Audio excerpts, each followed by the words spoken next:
Welcome to Everything Casual, bringing you original football casual videos from the golden era of the 80s and 90s, right up to current day. Football away day stories and historic clashes between football firms. Subscribe so you don't miss out. We upload videos every week. Details, which its authors say shows clear evidence that Elland Road is used as a major centre for recruitment by right-wing groups who are responsible for racist abuse and violence. At a press conference today, TUC officials said they hoped the report would result in more action being taken to clamp down on the hooligans. I hope we can focus the minds of the police, the community, the supporters and all genuine supporters of Leeds United to clear this racist abuse from our terraces and to ensure that the National Front doesn't get its fingers into our national game and our local team. The report says that those involved in racism are well organised. The court was told that a team of policemen went undercover on the terraces to infiltrate a gang of hooligans suspected of organising violence at Leeds United games throughout Britain.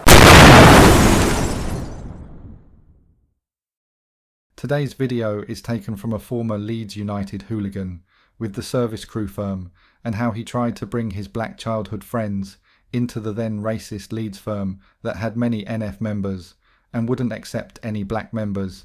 It has all changed now, but at the time the hooligan was caught in between both sides. He gives his story, and then we listen to the Birmingham Zulu Warriors, the most multiracial firm's take on the Leeds mob, as they also express racial aggression they faced against the Leeds mob. And then we listen to actual Leeds fans about their stories at the time and their disgust about how racist their football club fans were in the 70s and 80s. The following is all the words of an ex-Leeds Service Crew member. This is his story. When the fixture list came out at the start of the season, there was much delight at seeing that the last game of the season was Birmingham City away. Their Zulu Warriors was one of the most dangerous firms in football, and an end-of-season clash promised fireworks, as well as this fixture being a potential title decider for both teams. By the time the game came around, Leeds did have the chance for promotion, but needed 4 other clubs to lose. Blues, on the other hand, had already secured their place in Division 1, but needed to win, and for Oxford United to lose for them to become champions.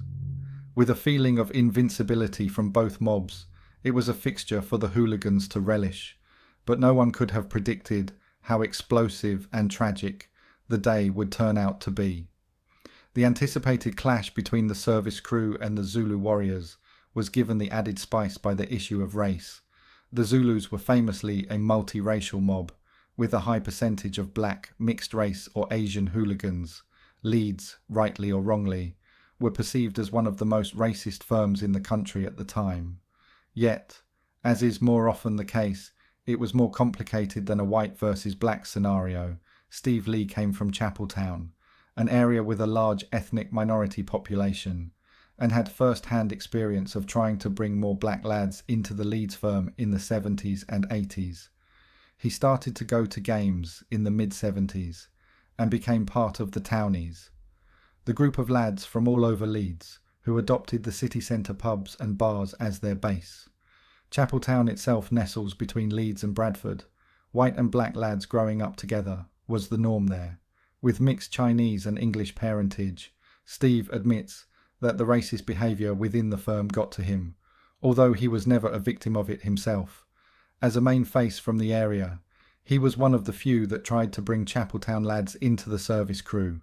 But, as he explains, the handful of staunch racists within the firm meant that the black lads knew that it was not possible for them to sign up. He also explains how the racist reputation Leeds obtained through a few ardent NF types stuck, causing them to be labelled one of the most prejudiced of all the firms. Some of the Leeds lads around in the 70s were into racist things, and a lot of the younger lads took that on their shoulders and made it like 10 times worse than it actually was. 10 years later there were hardly any racists, apart from the staunch ones, but on the outside it always looked like the main Leeds firm were racist. It was a fashionable thing to be racist back then. The lads did the Nazi salutes and all that, and it stuck over the years, even though it wasn't really the case.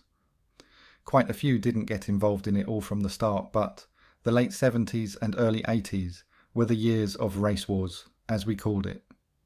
The precinct was the main pub that we would go to back then, and next to it was a bar called Glad Rags. We would go in there in the late 70s for the ska and soul nights on a Thursday. There would be scooter lads on one side and NF lads on the other, and it was always a great night until the last record. Then it would all kick off, week in, week out. During the race wars, we would come out of the precinct and there would be 150 Chapeltown outside and it would start going off. But it was awkward for me because I would see my friends and neighbours there. Whenever we bumped into each other, black lads and white lads, it kicked off every time. At first, it was always white attacking black in town, but then the black lads realised what was happening, and then they did more and started retaliating. But all they really wanted to do was come and support their team. They are born and bred Leeds, so why not? They didn't want to follow the likes of Liverpool and Arsenal, but they knew that they couldn't come to Ellen Road. It was an unwritten rule. On a personal level, any of my mates from Chapeltown could go anywhere with me, and I would never take them anywhere that could get them hurt. I suppose people knew me, and I've taken loads of Leeds lads to blues clubs, and it was always fine. The majority of lads wasn't really racist, but because I'm half Chinese, it did get to me. A few Asian lads came with us, and black lads. That was acceptable, just not on a big scale. Those black kids that had grown up with the white kids, they were okay to get in, but it just didn't happen for larger numbers. They wanted to join the service crew, and in the beginning, in reality, it only lasted a few years. And then, all of a sudden, it grew out of all proportion, from 50 to 100 to 200 and 300. And then everyone was service crew, so that when we stopped going, before that, there were all the individual areas, and on a Saturday night it didn't matter what you were or where you were from. I would say that I was the main person to come from Chapeltown. And from day one, I've always mixed with black kids. They would ask me, "Why do you knock about with the NF and BNP?" And I'm telling them that it's something that I have to do because I follow Leeds United passionately and I can't choose what other people follow or do. I never got any grief, and in reality, I should have. If you are seen to be knocking around with these people, then I understand what they mean. I also never got any grief from the Leeds lads for defending the black lads. I was always in a difficult position. It was very hard trying to be neutral. I think I was in a unique position, but I never feared for myself. My mates from Chapeltown would say, "We can't go," yet they loved Leeds and the atmosphere. It was a shame. When I was with them and I had taken them to the match or to pubs, there was never any trouble, apart from the odd young lad or idiot that shouted racist crap. I think it could have worked if they had joined us, but some of those old racists just wouldn't let it happen. Like the Zulus in Birmingham, they have turned the racist thing around and everyone blended, and I would love that to happen here. Some of the black lads here are so proud of the team and their city that they even have tattoos on their backs, but they have never had the opportunity to show their feelings. It made me feel angry. If I knew then what I know now, I might have tried to do something more about it, bought more in, then a few more, and then maybe I wouldn't be talking about this now. Nobody hated Leeds more than One-Eyed Baz, the now deceased former top face for Birmingham Zulus. This is what he had to say about Leeds at the time. The following are all his own words. "Leeds? What more can I say? A bunch of fucking racist bastards, and they have been from day one. I've been up to Leeds a few times, and it's nigger this and nigger that. It's not just Leeds, but Yorkshire. And it's not just a black and white thing. They're racist if you're not from fucking Yorkshire." The Leeds game was planned just like the West Ham one. All you used to hear back in those days was that Leeds had been away fighting in Europe. Most of the papers on the weekend were about Leeds. Leeds. Leeds. When we knew we had Leeds coming for a cup match, everyone was just fucking hyper. It was like we were having a party. Even a week before the match, everyone in town was talking about Leeds. A couple of days before the match, We went out doing our dodgy stuff and earning a bit of poke. I think it was the season after the West Ham match. I was wearing a nice Burberry coat, a normal pair of jeans and probably a pair of Bjorn Borg trainers, which I used to love. We all met up at McDonald's at the ramp, next to the fountain by the bull ring. There were about 20 to 30 of our little rude boy posse, my little firm. We were just happy that Leeds were coming to town. Then we all split up. Some of the lads went down to the train station and all of a sudden a few Leeds supporters turned up. 10 lads here, 20 lads there. Fat Errol and a couple of lads were down the station and the police battered them with their truncheons. They dispersed the crowd as we just stood there watching. We went back to Edward's number 7 for a drink and a chat. All the spotters were out. Leeds turned up with a firm round by Edward's about 12:30 or 1 p.m. Then the police turned up and chased Leeds off. We couldn't do much because they kept us inside the pub. A few of the lads caught a taxi down to the football ground. Me, Rupert, Todd and Big Chest Leroy joined about a dozen others to walk down to the match. We walked all the way through the bull ring and paid a little visit to the train station, but nothing happened down there. We headed down St Andrews, which is the main street to the ground. Walking down, all you could see was a big fucking firm over the road and a police escort. Leeds were about 300 to 400 strong. So we stayed over the road as they clocked the 15 to 20 of us. We were just walking normally down the street as the police came over and started whacking us with their truncheons. Move on, move on. We all had to split up as they were getting a bit heavy-handed. We didn't want to get arrested, we just wanted to have a good time at the match. I've been to a couple of matches where they made you go into the ground late, which is what the police did with Leeds. It fucks your head up really, because you pay all that money to go to the ground and end up getting in there 15 or 20 minutes late. We stayed close together and watched the Leeds firm. There wasn't much they could do about it because the police escort was tight. Most of the time the police were busy watching us, but they had their work cut out. All of a sudden, you got 1 or 2 bottles raining over from the Blues side. The police came over with dogs and chased us off. We ran off down some little side streets and regrouped again. We got into the ground right behind the goal, as usual. Leeds were up in the top left-hand corner. There was a row outside the ground, and I think a wall came down. Then all of a sudden, the burger van went up in flames.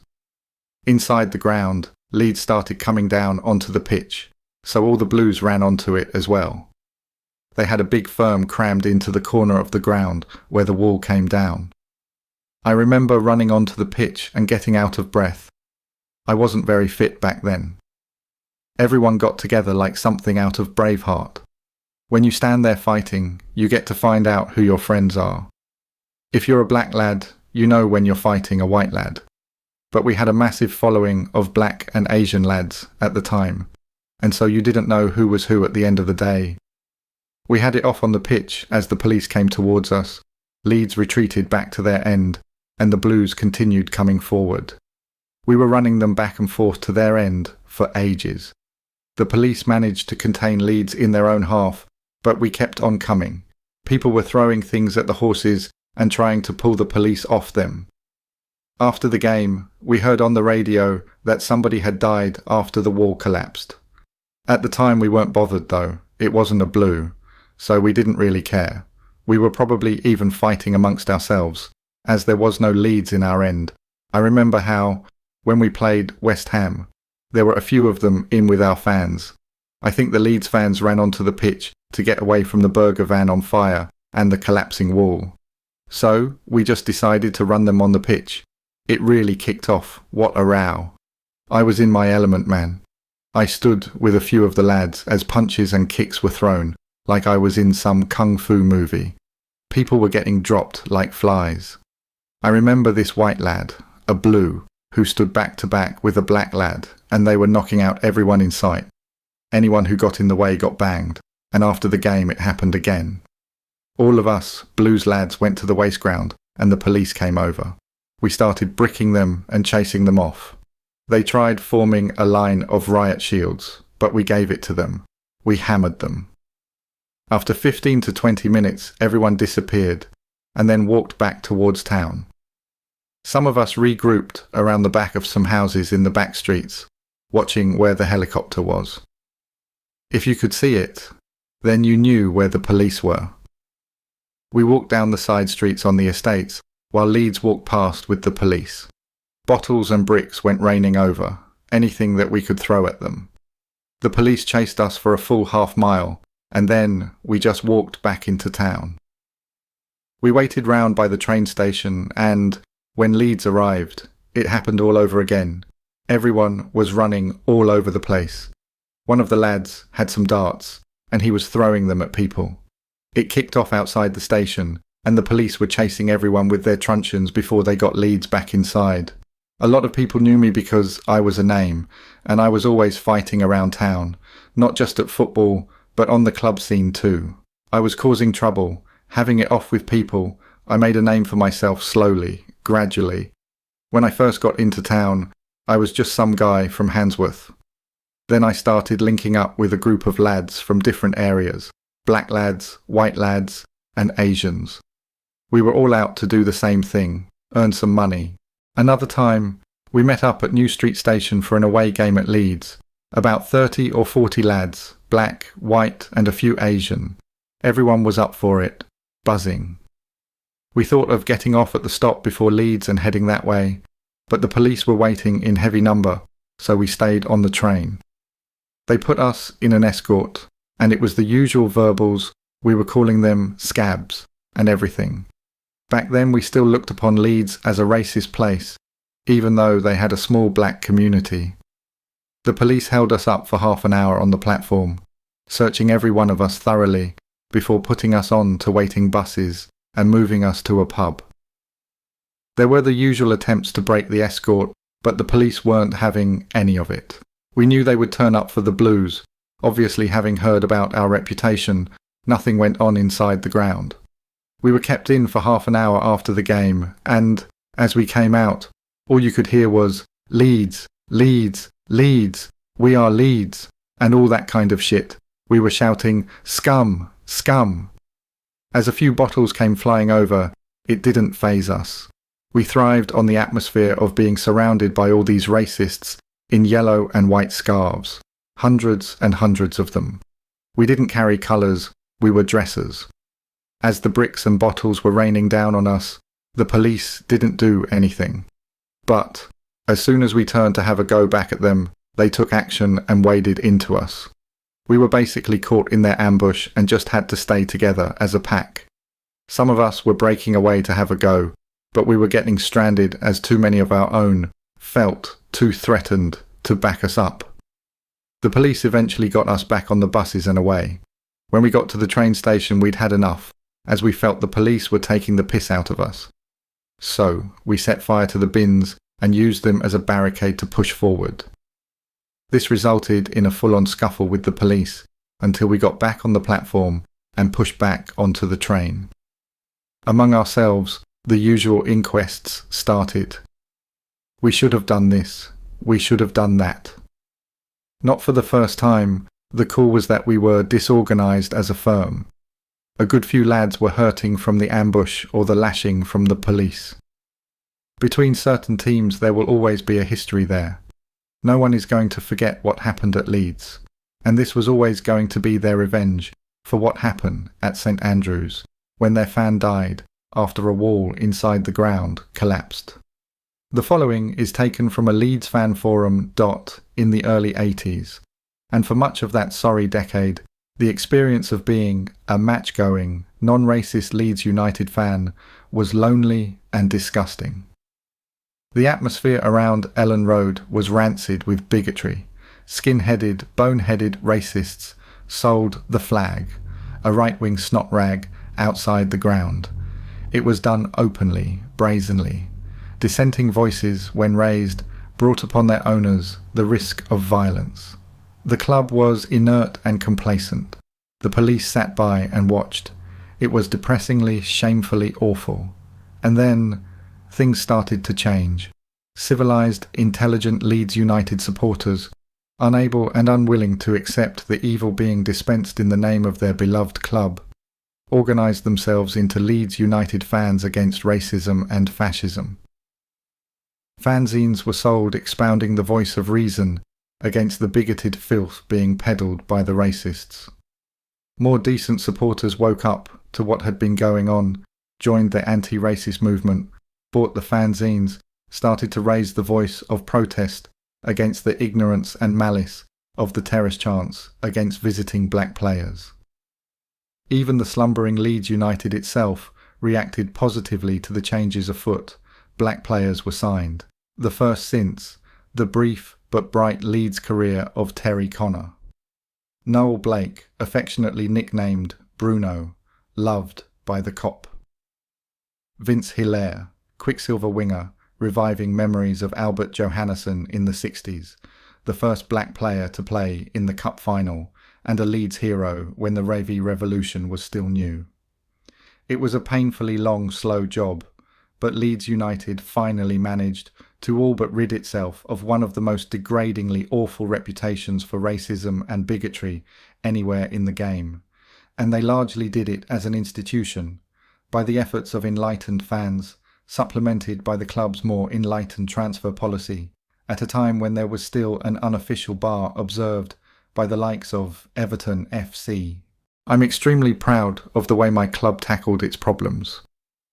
The Leeds United of today bears no resemblance at all to the sick club being brought to its knees 30 years ago, dying of the cancer of racism.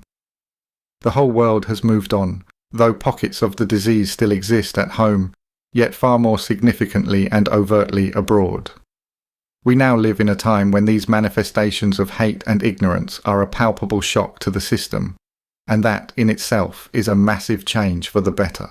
Such inhuman behaviour has never ever been acceptable, but now it's seen to be completely unacceptable, and that is the very essence of progress and reinvention. Now let's finish off the video by closing with another statement from a Leeds fan, talking about years gone by at the club. When I arrived in the year 1985, there was still loads of graffiti saying, "Adolf is a Leeds fan," said Paul Thomas, one of the founders of Leeds Fans United Against Racism and Fascism. In other places, the National Front had been pushed out of public spaces, but in Leeds, they'd never done that. In the middle of Leeds on a Saturday morning outside W.H. Smith, they used to have a paper sale with anything from 10 to 30 NF people there in the centre of the pedestrianised area. Such confident displays were not limited to city centre retail areas. Gaining traction at the famous old football stadium to the south of the centre was always likely to be a target for the NF. I first turned up at the ground, and again, there's a row of far-right paper sellers outside, he said. On a big game, they had maybe 35 people selling there. One game we watched them, and they sold 200 papers in an hour. I used to stand on the Lowfields terrace, and people would be stood next to you reading the NF news and laughing at it. There were occasions where they actually had copies of Mein Kampf for sale.